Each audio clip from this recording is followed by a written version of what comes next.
back to another episode of Gagliardi Photography. Today we are going to set up the new Raspberry Pi 5 with all its original accessories.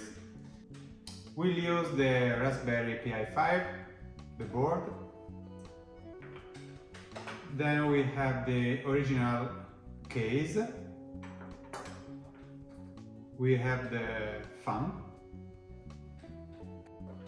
we have the power supply,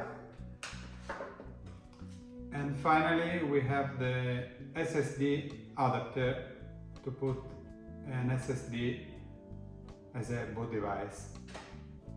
Well, let's begin with the Raspberry, the board and the case.